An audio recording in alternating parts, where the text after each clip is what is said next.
Olá! Hoje a gente vai desvendar uma daquelas histórias bem complexas, sabe? Uma que mistura poder, dinheiro e o sistema de justiça no Brasil. Vamos passar por um caso judicial que gerou muita polêmica, olhar de perto as finanças públicas e até a transparência do governo. Tudo isso para tentar entender o que realmente está em jogo, com base no que a nossa fonte apontou.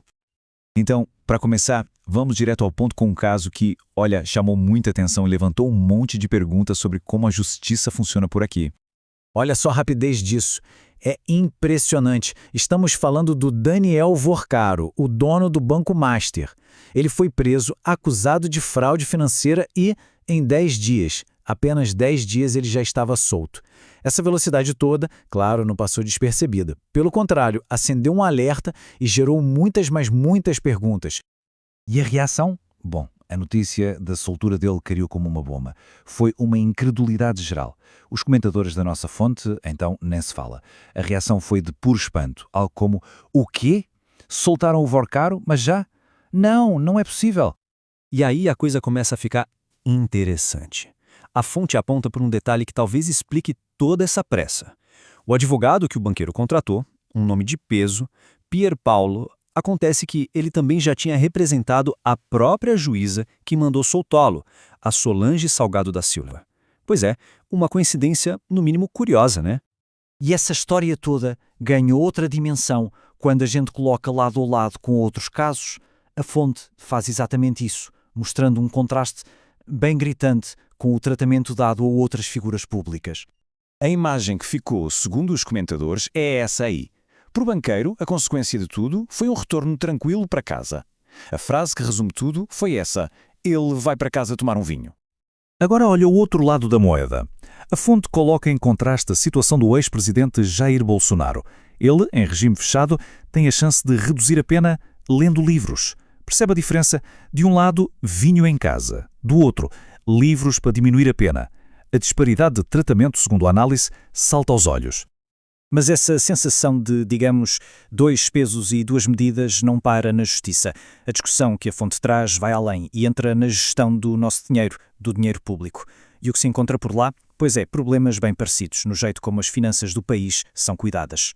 E o primeiro exemplo é de cair o queixo. A gente está falando dos Correios, uma empresa estatal. O prejuízo acumulado, 6 bilhões de reais, é um número gigantesco que grita que tem algo muito errado na gestão.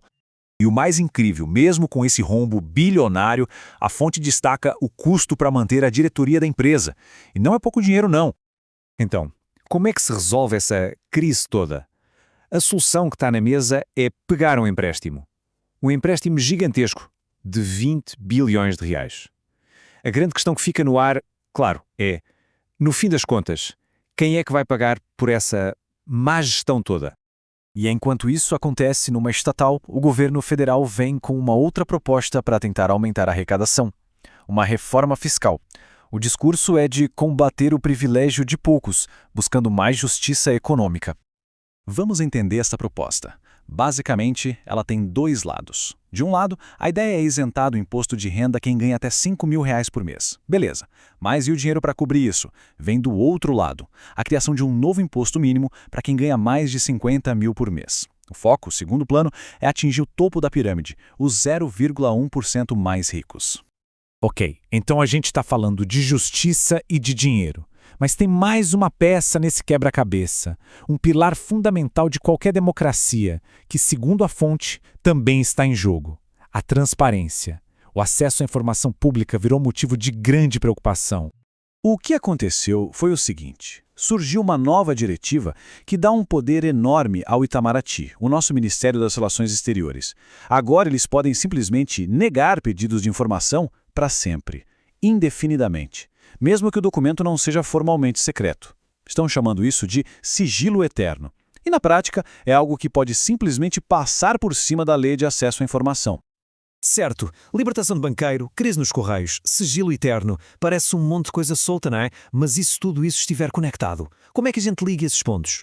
A conexão, de acordo com a análise da fonte, é o poder. e como ele é usado. A gente tem um sistema de justiça que parece ter um tratamento especial para os ricos. Temos uma péssima gestão do dinheiro público, mas com salários altíssimos para quem está no comando. E para completar, uma iniciativa para deixar o governo menos transparente. No fim, tudo converge para as mesmas perguntas. Cadê a igualdade? E a responsabilidade? Isso tudo nos leva à pergunta final. Uma pergunta que fica ecoando depois de juntar todas essas peças. Quando as instituições que deveriam garantir justiça, cuidar bem do nosso dinheiro e ser transparentes começam a ser questionadas, quem, no final de tudo, é que paga essa conta?